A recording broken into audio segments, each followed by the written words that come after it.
yung kambing namin. Pauwi lang nila tayo diyan, siesta. Ito full blood, traditional.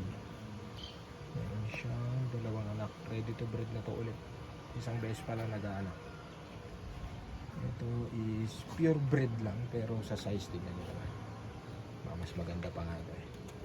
Buntis siya ngayon, naantay na lang namin siya mag-anak. Tingnan niyo naman, tenga pa lang, quality.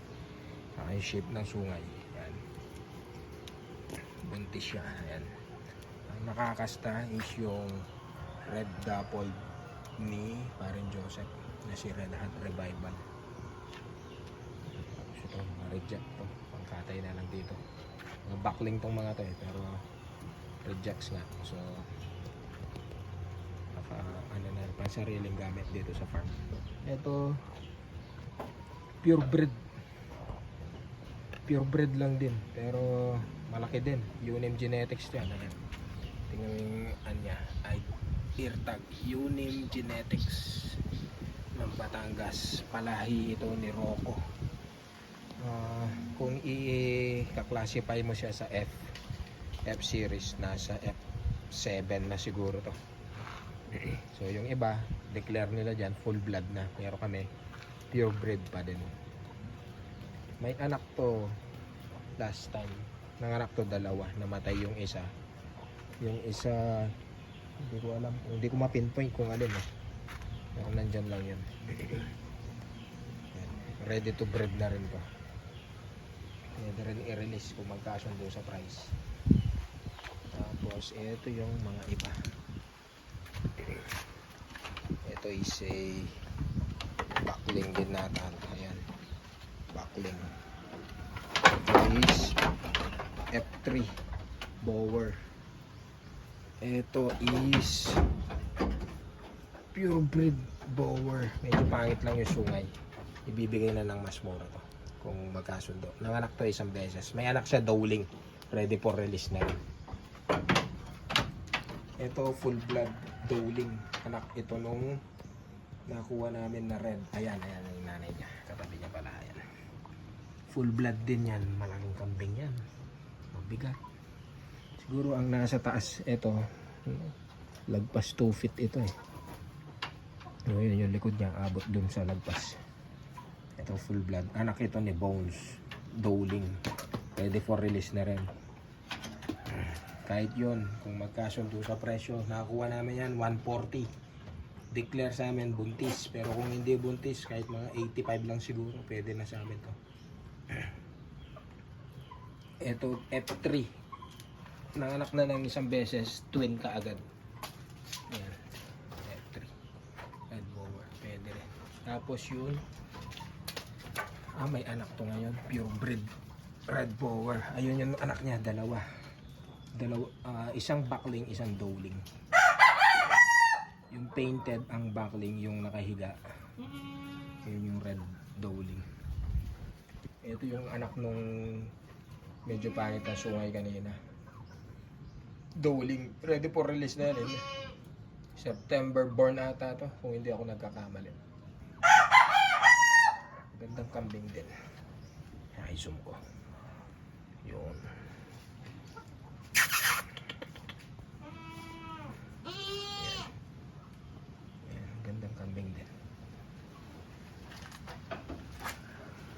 Tapos ito yung pure breed na anak nung yung nanay niyang dalawang yan. Ayun, yun yung umiihi. Anak niya to. Last year, January 8 ang birthday na ito last year. So ready for breed na siya ngayon. Dowling. Dumalaga na siya. Ready for breeding. Yan, bibigay ko na ng 25 to. Kahit yung pangit ang sungay, ito. Pangit ang sungay na ito. Nakakuha ko to, kung hindi ako nagkakamali, 25 rin. Nung 6 months pa lang siya. Pero, kung i-release ko, kahit kunin lang ng parehas na presyo sa 25, bibigay ko na din. Yan. Malaking kambing din. Hindi naman bababa sa 30 kilograms. Ayan. Yung kung nasaan yung gitna ng kahoy, 4 feet ang taas nito eh. So yan, nasa 2 feet siya mahigit. Malaking kambing din. Ito yung kanina, yung traditional. Ito yung F3 kanina. Tapos ito, alin ba to? Wala to. Ito yung mga upgraded kong Anglo. Ito is 1 year na to. Ay, magwa 1 year na siya sa katapusan ng Marso.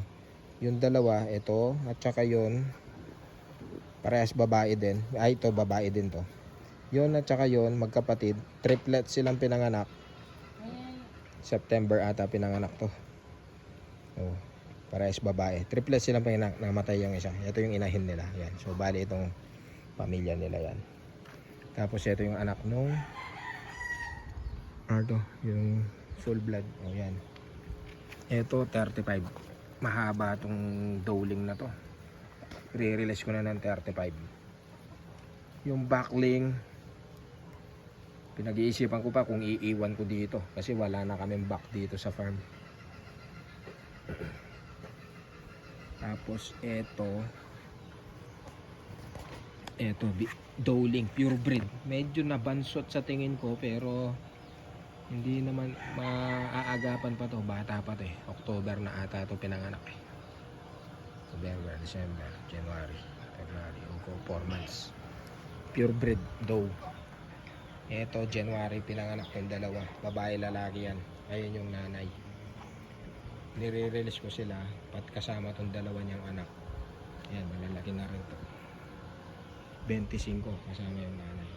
Ito full blood bower. Nakuha ko to kay Mark Glory. Kahit i-confirm nyo sa kanya. 60, magkano ba nakuha to? 60 or 65. Ganun ko nakakuha to eh. Nung bata pa siya nun, baka 4 months old pa lang siya nun. So, ito naman. Yan. Ito is, ang nanay nila is F2, Anglo. Yung mga anak naman niya, full blood bower ang tatay. Kahit itong mga to, full blood bower ang tatay. Parehas babae ang anak niya. Painted at saka medyo red. Parang muscovado yung isa. Yan. Pwede na rin sa ano to. Iisipan ko kung ibebenta ko to. Magandang inahin to eh. Magaling mag-alaga ng anak. Tapos malakas pang kumain. Ito naman yung isa sa video ko din. 25 din yung inahin at saka tong anak niya. Dowling ang anak niya. Yan. Bali yan at saka yan. Mag-ina. Tapos ito naman Anglo Nubian din. Ayun yung anak niya. Yung nakabalok to. Yung ano, dowling din ang anak niya. 25 rin. Pamigay na lang yung ano eh, ang mga anak ng mga to eh. Ito, yan dalawang yan. Tapos ito at saka yon 25. Tapos yon at saka yung dalawa niyang anak 25 din. Tapos ito yung pinakamababang kambing namin dito. Well, native lang para sa akin pero upgraded to. So siguro may anak siya, yun dowling din. First time niya mag-anak. hindi ko pinebenta kasi binigay lang sa akin yan, kumpare. Baka hanapin sa akin eh, nakakahiya naman. Tapos meron pa yun 25 rin, mag-ina. Backling naman yung anak. Ayun yung anak niya. Ayun yung nanay. May separate video to eh. Oh, yun. 25 rin. Ano naman yun? Bower Anglo yun. Kasi bower na yung tatay ng doe na to eh. Pero itong dalawa na to, ito yung mga Anglo talaga. Ayan o, kita nyo kung gaano kalaki. Yun yung sinasabi ko kanina. Ayan, nasa 1 meter ang haba na itong kainan na yan eh. Ayan. O yan, estimate nyo na lang. Malalaki ang kambing dito. Yung nakausap ko nung nakaraan, hindi ko, ayan, ayan yun. Ito yan, mag-ina yan. Duling. Tingnan mo, sa pata pa lang. January 8 to 15, ipinanganak. Nagkasabay-sabay sila mga anak. Yan, tsaka yon at tsaka yung isa na yan. January 8 to 15 ng anak. Yung mga anak nila nasa 1 month and a half pa lang. Ayan, tignan nyo naman sa size pa lang. Sulit na to mga to. Pag umabot ng 3 months to, hindi ko na ibebenta sa ganung edad. Ay, sa presyo. Baka ibenta ko na lang yung nanay. Tapos yung anak ibenta ko separate. Puro babae pa naman. Iisa lang ang naging lalaki sa kanilang 4 na inahin. Bali 2 heads. Tapos yung brown dito, ayan. 2 heads, edi 2, 4, 6, 8, 9. 9 yung nanay na itong dalawa na to. Sa total na 9 heads, isa lang ang backling. Yung isa sa dalawa na yan. Pero ito, dowling ang anak. Tapos yung isa doon, dowling din. Ganda pa yung mga anak ng mga to. Lalaki. Kahit sa itsura, oh. Hindi naman matato. Hindi naman quality talaga. Kaya may presyo, may ganda naman, tsaka quality talaga. Yan. Kahit ito, oh, ayan oh. Ayan oh. Medyo madungis lang kasi kagagaling lang sa pastol. Tsaka hindi kami nagpapaligo ngayon kasi mahangin. Ito yung isa naman. Nag-iisipan ko kung ibebenta ko rin. Parang babae ang anak. Ayan yung inahin. Full blood ang tatay. Yung tatay niya ganyan ang itsura. Painted. Ayan o.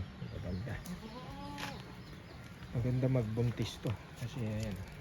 Pwede siguro hanggang 25 na rin para hindi na nalalayo dun sa ano.